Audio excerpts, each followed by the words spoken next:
ನಾನು ಮೂಲಂಗಿ ಸಾರು ಮಾಡ್ತಾಯಿದ್ದೀನಿ. 3 ಮೂಲಂಗಿ ಕಟ್ ಮಾಡಿ ಇಟ್ಕೊಂಡಿದ್ದೀನಿ ತೊಳ್ಕೊಂಡು. ಹಾಗೆ 2 ಟೊಮೊಟೊ ಕಟ್ ಮಾಡಿ ಇಟ್ಕೊಂಡಿದ್ದೀನಿ.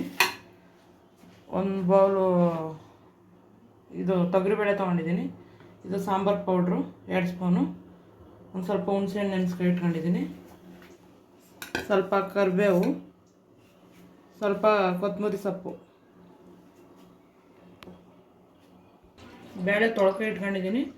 ಅರಿಶಿನ ಪುಡಿ ಹಾಕೊತಾ ಇದ್ದೀನಿ. ಉಪ್ಪು ಹಾಕೊತಾ ಇದ್ದೀನಿ. ಉಪ್ಪು, ಒಂದು ಸ್ವಲ್ಪ ಎಣ್ಣೆ ಹಾಕೊತಾ ಇದ್ದೀನಿ. ಟೊಮೊಟೊ ಹಾಕೊತಾ ಇದ್ದೀನಿ. ನೀರು ಹಾಕೊತಾ ಇದ್ದೀನಿ.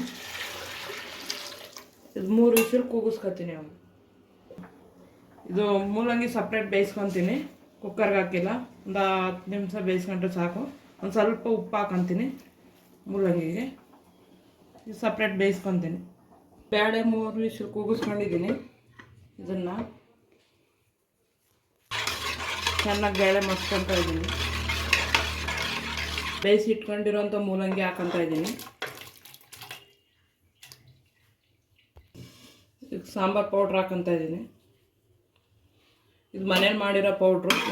ಬೇಳೆ ಸಾಂಬಾರು ಪೌಡ್ರು ಸಿಗುತ್ತಲ್ಲ ಅಂಗಡಿಲಿ, ಅದು ಹಾಕೊಂಡ್ರು ನಡೆಯುತ್ತೆ. ಹುಣಸೆಹಣ್ಣು ರಸ ಹಾಕೊತಾ ಇದ್ದೀನಿ. ಚೆನ್ನಾಗಿ ಮಿಕ್ಸ್ ಮಾಡ್ಕೊತಾ ಇದ್ದೀನಿ ಎಲ್ಲನೂ ಹಾಕ್ಕೊಂಡು. ಇಲ್ಲಿ ಒಲೆ ಮೇಲೆ ಪಾತ್ರೆ ಇಟ್ಕೊಂಡಿದ್ದೀನಿ ಬೇರೆದು ಒಗ್ಗರಣೆಗೆ. ಗ್ಯಾಸ್ ಹಚ್ಕೊತಾ ಇದ್ದೀನಿ. ಎಣ್ಣೆ ಹಾಕ್ಕೊತಾ ಇದ್ದೀನಿ. ಸಾಸಿವೆ ಹಾಕ್ಕೊತಾ ಇದ್ದೀನಿ.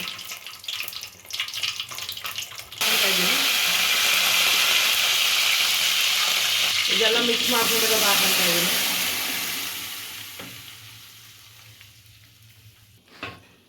ನೀರು ಹಾಕ್ಕೊತಾ ಇದ್ದೀನಿ. ಚೆನ್ನಾಗಿ ಮಿಕ್ಸ್ ಮಾಡಿ ಒಂದು 5 ನಿಮಿಷ ಬೇಯಲಿ ಚೆನ್ನಾಗಿ. 5 ನಿಮಿಷ ಚೆನ್ನಾಗಿ ಬೆಂದೈತೆ. ಇವಾಗ ನಾನು ಕೊತ್ತಂಬರಿ ಸೊಪ್ಪು ಹಾಕ್ಕೊತಾ ಇದ್ದೀನಿ. ನಾನು ಉಪ್ಪೇನು ಹಾಕ್ಕೊತಾ ಇಲ್ಲ, ಉಪ್ಪು ಕರೆಕ್ಟಾಗೈತೆ. ನೀವು ಉಪ್ಪು ಬೇಕಂದ್ರೆ ನೋಡ್ಕೊ ಹಾಕೊಳ್ಳಿ. ಚೆನ್ನಾಗಿ ಮಿಕ್ಸ್ ಮಾಡ್ತಾಯಿದ್ದೀನಿ.